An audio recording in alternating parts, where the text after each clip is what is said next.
fought the rest, now try the best! Before we jump in, remember, subscribe to the channel, and also my DMs is open on Twitter. Send me all of your discoveries. So basically what you have is multiple different characters' interactions. So I'm just going to read the interaction and kind of just try to describe it. Also show you some visual representations of the past, because some of these are callbacks to Tag 2, Tekken 5, kind of like what they did for Paul Phoenix and Brian Fury. So it says Datamined info. The character roster leak seems 999% true now. There's some unused animations in the game with Fate interactions. That's special cutscene intro for some characters like Jin/Kazuya, Brian/Paul Phoenix. But what I like here too is they say the interactions is called Fate interactions. Fist meets Fate is the tagline for Tekken 8. So far, everyone's kind of been calling it special interactions. Lily has a special interaction with Azazina, just like in the trailer. Zhao Yu has a special interaction with Panda. We know that from the audio. Asuka and Leroy have a special interaction with Fang Wei. We all could have guessed that Asuka and Fang Wei would have some kind of interaction, but Leroy Smith, once again, they're tying him to so many different characters. I think he says something to Fang Wei, Lily, Zhao Yu. He has so many different interactions. They're really intertwining him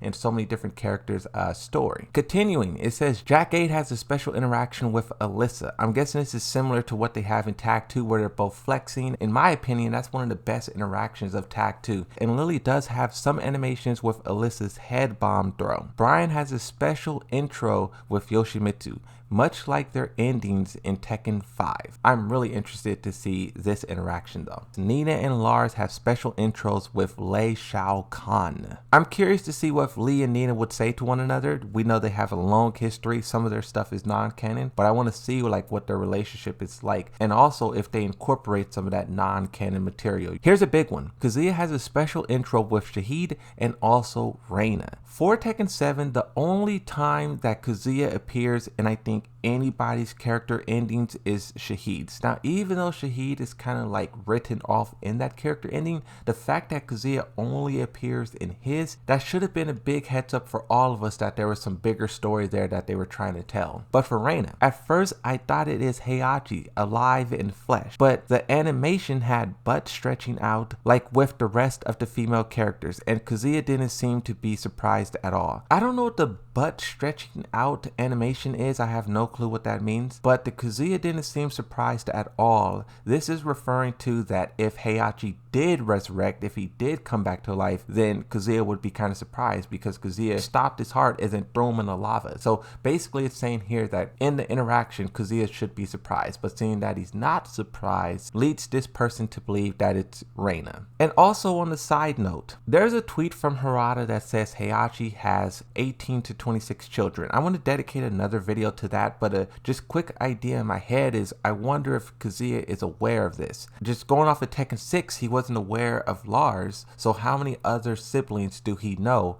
I guess only time will tell. Future Tekkens will explain. There's Reina, another female Mishima, but with Heihachi's moveset. Judging by the way she moves, she could have a sassy or playful attitude. I'm leaning more towards her being sassy, one, because that's what I want, but two, that's not really a character archetype we have so far. We have playful already with Azazina, with Alyssa, with Lily, with all these different female characters. We don't really have sassy. Nina's sister, Nina, kind of was the sassy character, but they removed her from the roster, so we're kind of missing that. So that's it for everything that's on the first screenshot. There's a second screenshot that takes place on the second day, and this screenshot is also attached with a video. Now I cannot show the video because I cannot get another copy strike, but in this video it shows a part of Kazuya's and Reina's interaction with one another, but it only shows Reina's half of it. In the video it's Kazuya, but it's Reina's animations applied to him. It really looks like something Kazumi has, but I can't be too sure. It says, so as I expected, there's Devil Jin, Zafina, and Steve Fates. Devil Jin has special intros with Jun, probably like Tekken Tag Tournament 2, and then it says Jin and Claudio has interactions. That's going to be interesting, probably like the Pachinko slot machines. Zafina has a special intro with Claudio. This is probably the biggest meetup that I'm looking forward to